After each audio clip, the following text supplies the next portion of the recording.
José Vallà Iranzo, 29 de novembre del 32.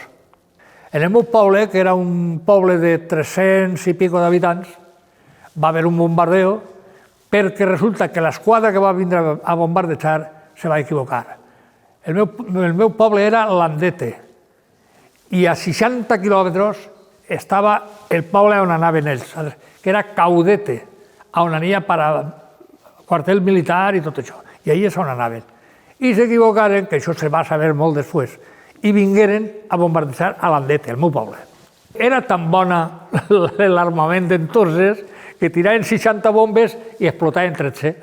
Tu creus que una forma de guanyar diners era enviant els fills, els xiquets, xicotets, per la muntanya i per des del poble, buscant els bombins de les bombes?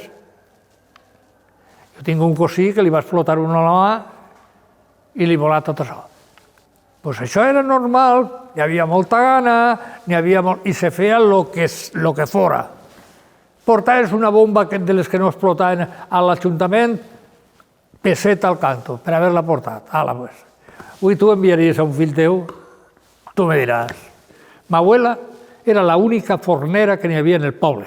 Un poble que tenia 320 o 330 habitants, no en tenia més, però era l'única fornera que tenia.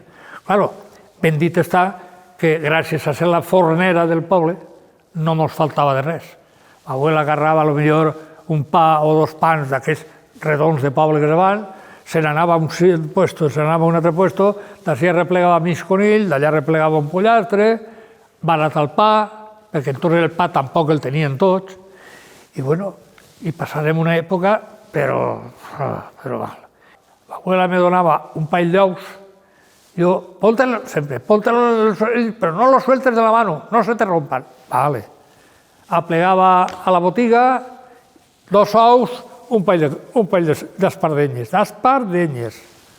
Tenia mon pare la casa que li ha adjudicat l'Ajuntament, una casa preciosa, tenia un hort enorme, almenys 10 o 12 arbres frutals, que allò era... Teníem que donar la fruta perquè no s'estropeara.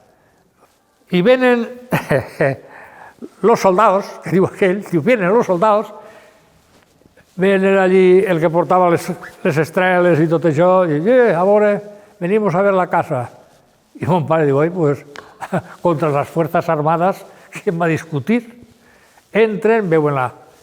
Bueno, mire, a partir de ahora esta casa queda a disposición del ejército sin que ustedes tengan que... Ustedes, el pasillo para allá, ustedes hacen su vida, que no les vamos a molestar para nada, pero esta parte de aquí tiene que quedar para el abastecimiento militar.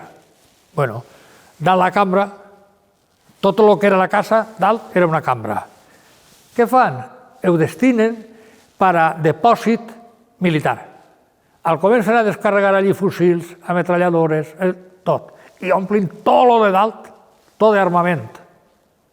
Quan formant el partit d'Unió Valenciana, jo me vaig incorporar a ell, no per res, sinó simplement perquè entenia que un partit valencià, per lo menos, tenia que tindre una força, un reforç per part de la gent del mateix poble, una de les coses que m'emportia una sorpresa, perquè no va ser així. No se podia comprendre que un partit valencià, que lluitava i feia tot el que feia en pos del benestar de la societat valenciana, que tinguera el desapego que va tindre. Eixa va ser la primera manifestació d'estranyesa per part meua. Nosaltres sempre pensàvem que el dia que formàrem el Partit Valencià, i si era un partit valencià fort, això hauria guanyat a muntó. Me vaig equivocar. No va ser així. Prova evident és que Unió Valenciana va desaparèixer, com diu aquell, pegamos una patada al cul, perquè era inconcebible. Com pots dir-li a una persona que Unió Valenciana, partit creat en València per propis valencians, i que aquest partit cada vegada mermara més en la seva Constitució i que cada vegada, fins que acaba desapareixent, és inexplicable.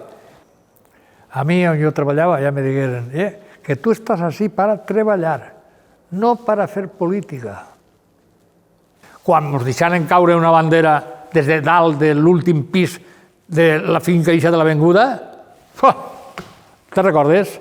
Per una bandera, home, des de dalt baix s'apregava. Era una guerra contínua perquè estava en la seva efervescència tot el que afectava al canvi polític de la regió valenciana. Agarrava tots.